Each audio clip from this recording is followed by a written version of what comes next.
Alright guys, welcome back to the channel. For today's video, we're going to be talking about this incident that happened down at Florida, the infamous acorn cop. This is the guy that heard an acorn fall out of a tree, either landed on him or landed on his car. He thought that somebody was shooting at him with a silenced pistol. He then started mag dumping into his cruiser with a handcuffed prisoner inside. This is an incident, excuse me, I'm like spitting all over the place.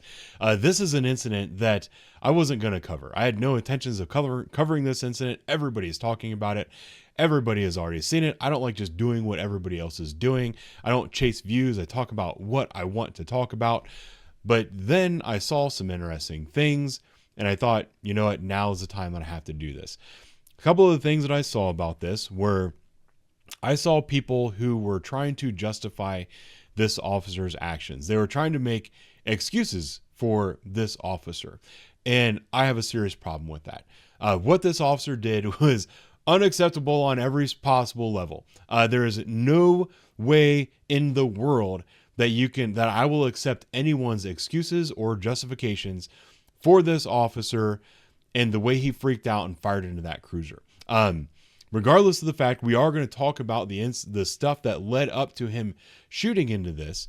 And then I have a different take on kind of, I don't know, a different take on training that I would like to talk about towards the end of the video. And the reason that we're going to do about that is because I made this statement the other day and I put it on Facebook, Instagram, and Twitter. And it got a lot of positive response, but it also triggered the ever-living balls out of a lot of people. And I got a lot of people, and I always get this, that people just, they read into things too far or they don't understand what it is that I'm saying. And the statement that I made is that the police aren't the ones who need to be retrained. And this is a direct response to the people that are just, slamming their fist and jumping up and down, screaming that we need to reform the police, that all of the problems in our society are because of the police and blah, blah, blah. My train of thought is, hey, the police actually, compared to the rest of society, do a pretty good job. Who has more, who's more responsible for all of the problems in our society? Is it the police or is it people who are not the police? That's what I'm saying. It's not the police that need to be retrained. It's not the police that are the problem. I'll stand behind that and I'll say that forever. Now, the responses that I get from people are always, well, police could always use more training or they need better training and blah, blah. Listen, that's not what this is about. I'm not the guy that's going to stand out there and say that the police are 100% perfect and that the police couldn't use more training. I'll accept more training. I would love to have more days where I'm not out working the street, looking at the stuff that I have to look at. I'm not going to go into all the details right now. My job is not always a fun job. I don't always enjoy the work that I have to do. Some of the stuff that I have to do and experience is awful and it would break most people. If I could take a few of those days off and spend them doing training, I would much rather do that. I will always accept more training. I'm not saying that the police don't need more training or don't need to continue their training. I'm saying that we're focusing all of our efforts on the police and they're not the problem. That's the point of this. Now, the other thing that when I posted this, I got a lot of people replying with memes about the acorn guy, this guy right here. And that's the funny part, is that this guy was one of the most well-trained police officers that you're ever going to meet. And I'll get to that here in a minute. Actually, I'll get into that right now. So up here, I have, this is the actual internal affairs investigation into that shooting. They go through all of the stuff that led up to the shooting. But one of the things I found most interesting about it was this slide right here. It says, when asked about prior military experience, Deputy Hernandez said he attended West Point, so he was a member of the Army and a graduate of the West Point Military Academy, was an infantry officer, so he was a grunt, he was in the infantry, and he was in Special Forces for the Army for 10 years. So this guy that freaked out on a scene was a 10-year military veteran, a graduate of West Point, and a special operations soldier. When it comes to training, there's no better training that an officer could have possibly had prior to becoming a police officer. No better training that would train you about situational awareness, weapon handling, being calm under pressure, all of these things. This guy's training was the absolute epitome of the best of the best. You know, you can argue about who's better, special forces, SEALs, Marine Force Recon, whatever. At the end of the day, they're all exceptional people. And when it comes to training, you have guys like me that are here, and you have guys like him that are up here. As far as the training that they have received, that doesn't necessarily compute into being a better police officer. I actually joke often. I just said a minute ago that I'll take more training if you're going to give me more training, but there's other kinds of training that I consciously avoid and refuse to participate in. CIT training is one of those things. Dealing with mental health people. I'm already an expert. I'm already as good as anybody that's out on the street at doing this stuff. The course that they offer is below my skill level. I refuse to take it. That's one training that I am not going to do.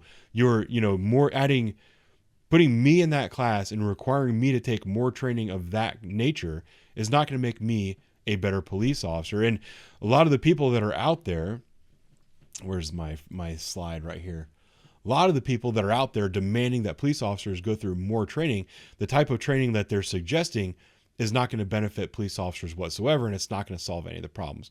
That's my little rant on that. Now, back to this incident, we're going to watch a bunch of the incident, and we're going to talk about his perspective on it. And then just keep in the back of your mind that this guy is a West Point graduate, so he has a 4-year college degree, and made it through Special Forces selection and was in a Special Forces Army unit for 10 years with multiple overseas deployments.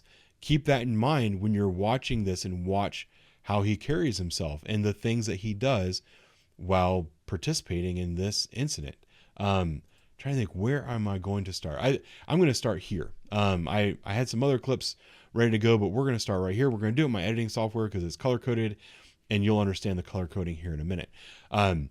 So they're on a scene. Basically, you got a girl and a guy that are having some kind of domestic dispute. The guy has this female's car. They're going to arrest him for stealing her car. In Florida, you can do that. In Ohio, you can't. We're not going to get into that. But what you're looking at on the screen right now, this is the girl's cell phone, and she's showing the officer a picture of her boyfriend holding a pistol and threatening her with that pistol. This is a picture of him holding a pistol with a silencer on it. And this is the moment that the officers become aware of him possibly being armed with a silenced pistol. I don't know what that piece is, because that's not ordinarily there. Right. Does he have anything on the firearm, like any aftermarket? Like a silencer? Mm-hmm. That's what that is. All right, so these two knuckleheads are standing here, and they just heard that conversation. He has a pistol with a silencer, and immediately in their brain, they're thinking, oh, we've got him detained in our car, and we didn't do a very good search. The reason that they're thinking that kind of stuff, I actually have video of the search happening right here. So they were on scene, this girl's having a dispute about the guy, whatever. He walks up. They're afraid that he might be armed, so they do a pat-down search. Pat-down search is something that you do when you're dealing with a suspect that could potentially be armed. He's not under arrest. You don't have the right to go into his pockets, but you do, as a police officer, have the authority to demand that he submit to a pat-down search. Let's watch that pat-down search. Do you have any weapons on you? No, I don't have no weapons on me. What's that like that? This is key.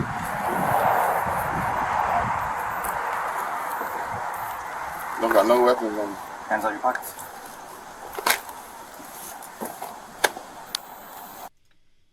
All right.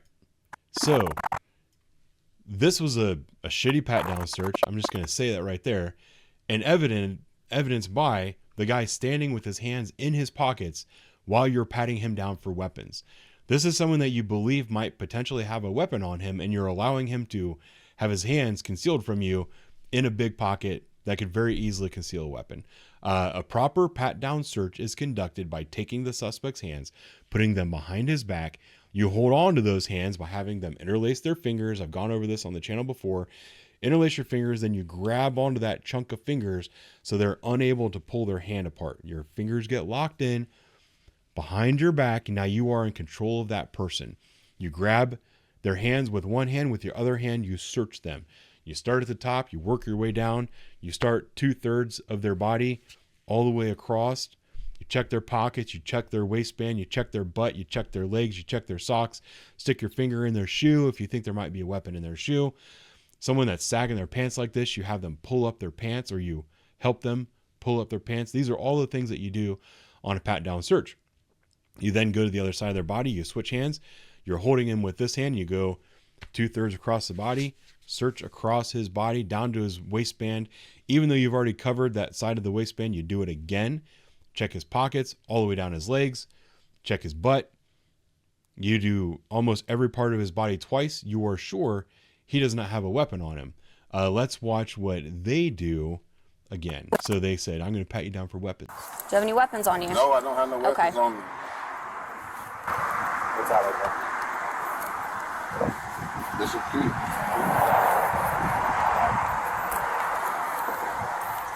Don't got no weapons on me. Hands on your pockets.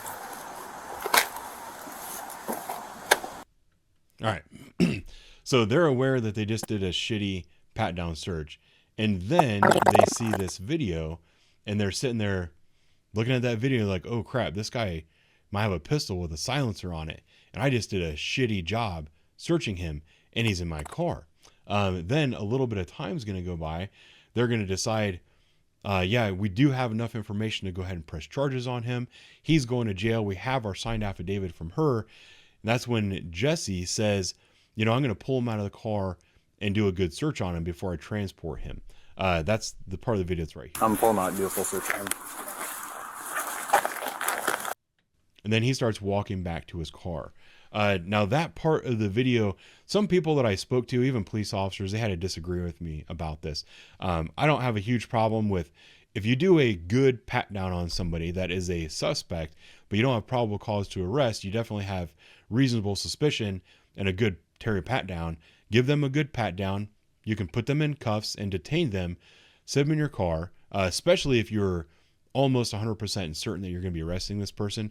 Give them a good pat down for weapons. You can leave everything in their pockets as long as you know they don't have a weapon. Handcuff them, put them in your car. Once you have made the decision that they are now under arrest, or you have that signed affidavit from your victim, pull them out of the car, get a paper bag, take everything out of their pockets. You should already know what's in their pockets because you could feel that really well from the outside. But yeah, you go ahead and search them again, empty out their pockets, put them back in the car, and you're good to go. So he is walking back towards the car, knowing full well that he did a very shitty pat down search. And then this woman just planted the seed in his brain that he could potentially have a silenced pistol on him. So he's walking by the car, and I've got these parts in brown are actually the parts where the Acorn sound is going to hit the cruiser. I'm only playing this for you. Well, I'm playing it because you can't hardly hear it. And it's ridiculous that anybody would think that was a gunshot. But also, as we go, I'm going to make it louder and louder and louder so you can hear exactly what he's hearing, and you can hear what he tried to use as justification for his actions. So let's do that right now, and you'll be aware when it's coming because you can see that brown tick mark on the bottom of the screen.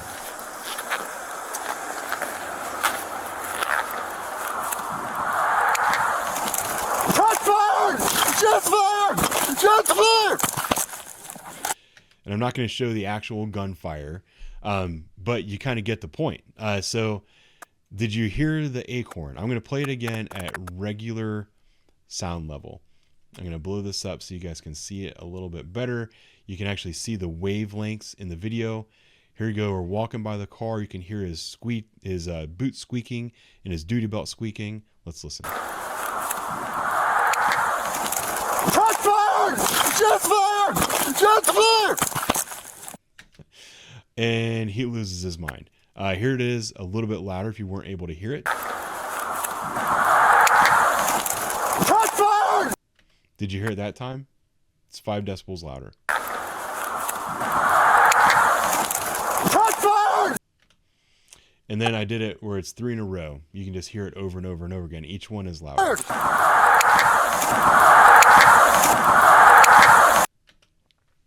So there you're definitely hearing what he's hearing. And in his mind, He took that to be the sound of a silenced pistol being fired from inside his car, and he actually went so far as to believe that he was struck by gunfire, which is absolutely ridiculous. Now, and I'll bring up the internal affairs investigation just so everybody can see it. They did a very good job of right down at the bottom. Yeah, right here. Deputy Hernandez. The facts and evidence show Deputy Jesse Hernandez's use of deadly force against Mr. Jackson was not objectively reasonable. The Sheriff's Department General Order 11.03, Section E, paragraph whatever. This is excessive force, and it's a sustained complaint. So they found him out of policy. They said this is not good. He's criminally liable. He's civilly liable. This is bad all around. Just so that you know, the supervisor that was on scene also discharged her weapon. She did that because she had another deputy that told her he had been hit and that he was shot from inside that vehicle. She didn't know any better. She believed him, so she started shooting into that vehicle as well. Luckily, the guy that was inside was not injured whatsoever. He's just having a very bad day, and he's very confused about what's going on outside of that car. Now, there's a lot of people that are watching this video and this incident, and they're saying, they're saying that this is the reason that this is stupid. You're like, see, police officers need more training because we have guys like this guy. My response is, and I've been putting this in the comments, like, well, you think police officers need more training? Well, this is that police officer's training. 4-year degree. Everyone's saying police officers need 4-year degrees. He had a 4-year degree at West Point. Special Forces. You got to be pretty smart to make it through Special Forces selection and to remain in the unit for 10 years. And he was a commissioned officer with multiple combat tours. You don't get any better training than this. What this is, it's a demonstration of how every police officer is a unique individual. You can't make blanket statements like they need more training and that will prevent this stuff from happening. This is a guy that had all the training in the world. He should know what a silenced firearm sounds like. He's a freaking Special Forces soldier, for God's sake. And then people are going to try to claim PTSD. He was never in combat. He doesn't have PTSD, and they're blowing out of proportion what PTSD actually is. You have to accept this for what it is. There was something about him that made him unfit to be a police officer, and it never revealed itself until this moment right here. This is true for police officers that expose themselves in these situations, just as it's true for people that are not police officers. We have to accept the fact that police officers are just people that come from the general population. And there's going to be police officers that expose themselves as unfit for the job with no warning signs, no indication whatsoever. I mean, I can't imagine a better candidate. If this guy, prior to this incident happening, came through the academy and came through coaching, it was on probation on my unit, we'd probably be very happy to have him. I'm sure he did great during his FTO period. Most of the military guys that have come through my agency that I've watched them on FTO and stuff have been awesome dudes. Sorry, except for the Air Force guys. We've had a couple Air Force guys that came through that were goofy. That's not an indictment of the Air Force. It's just something that popped into my head. But most of the veterans are squared away dudes. You want veterans in this role because they have experience with high pressure situations, good decision making. They've been through the fire, so to speak, and they shouldn't freak out under pressure. For some reason, this guy did. I don't know why he did, but I can tell you for a fact it's not because he had a lack of training. And that is the lens that I want to evaluate this situation. I don't know why he did what he did. I've had guys personally contact me that know him personally. They said he was a great guy. I believe them. I don't know what happened to him on this day. It wasn't a lack of training. That's the only thing I want to say. Stop making these blanket statements about officers need this, it'll make them better. Officers need that, it'll make them better. We're all individuals. Officers that make mistakes as individuals. Just like citizens who make mistakes as individuals. You need to keep that in mind when you're watching stuff like this. And anyone that's trying to use this as a tool to lump all police officers together as being stupid, untrained, whatever. All they're doing is putting their own ignorance on display. So that's going to be it for me today. Thanks for watching. I'll talk to you later.